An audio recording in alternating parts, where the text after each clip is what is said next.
Hi, this is Kathy Jones, and the book I read was More Than Enough. What if stewardship isn't just about money, time, and talents? What if it's actually about turning intentionally from one way of being to another? Not to do things perfectly, but rather that we change the way we encounter creation, others, and God. This is and find a new way to navigate the world and make choices. It would affect the choices we make every day. What if we all had enough? This is what Lee Hull Moses explores in her book, More Than Enough, Living a Life Abundantly in a Culture of Excess.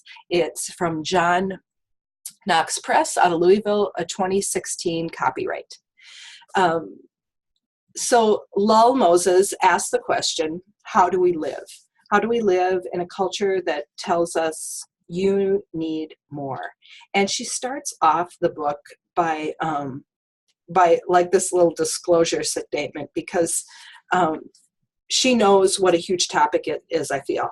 At the end of this book, I'm afraid we'll still have more stuff than we need, and the world will still be broken. But I do think there are some things we can do.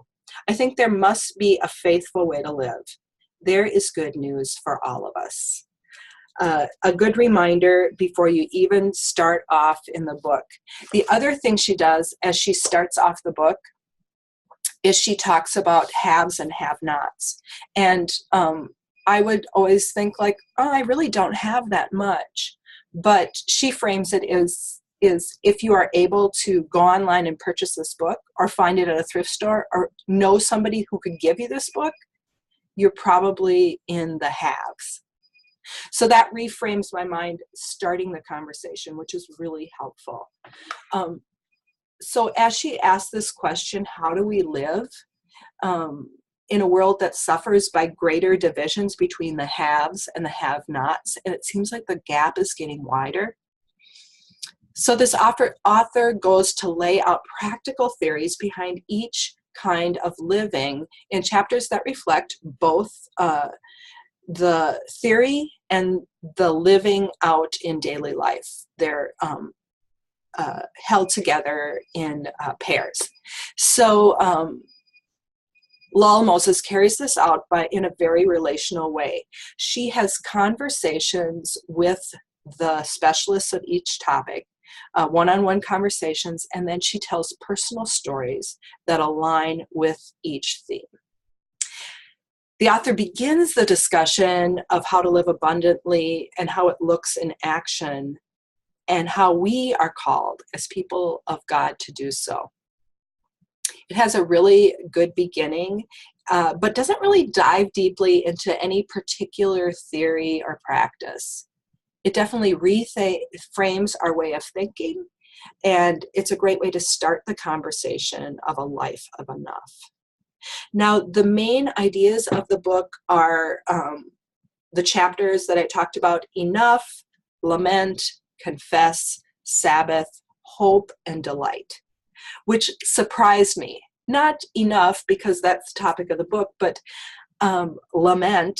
She talks about lament as when you hear about all these things happening and how we're so inward focused and materialistic, you could become overwhelmed and just be frozen and not be able to do anything about it.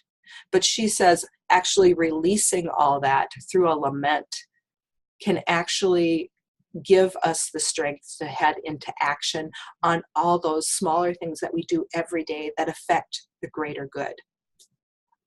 Also, she talks about Sabbath, which is a great way to think about Sabbath in a different way. She talks about it actually as we withdraw from our materialistic world, we let creation and others rest in the process. It's not just this thing that God commands. It is also something that affects our whole world around us, which was really quite beautiful. Our author focuses on practices that are important to her, and some of them are really helpful, and some of them are, you know, her personal experiences and are not quite relatable. So I wonder if having some more open-ended questions or conversation starters with those grouped chapters might be a great way for others to really get a little bit more out of this book. I also think this would be a great book for like opening the conversation with, it's really approachable, easy to read. You could break it down into 4 sessions. It would be just very inviting and a great starting point. So that's how I would recommend this book. Speaking specifically on a new way to live and understand the world. She also has this quote in here about that, and I'll read it. What I'm in search of is a way of life, not a list of rules. And that is just so important for me to remember, because, you know, I just want to check it off like, oh yeah, I compost. Yeah, I'm doing this. I'm giving a percentage to the poor. I am not accumulating material possessions. And it's really easy to just be satisfied with that. But rather, she wants us to move into this as we go out into the world and encounter others and God, and even as ourselves, to wonder about, when I buy this book, how am I affecting others? How does my purchases, my gathering of possessions and giving of possessions affect creation, God, and others? So a great read. I would recommend it to others. Thank you.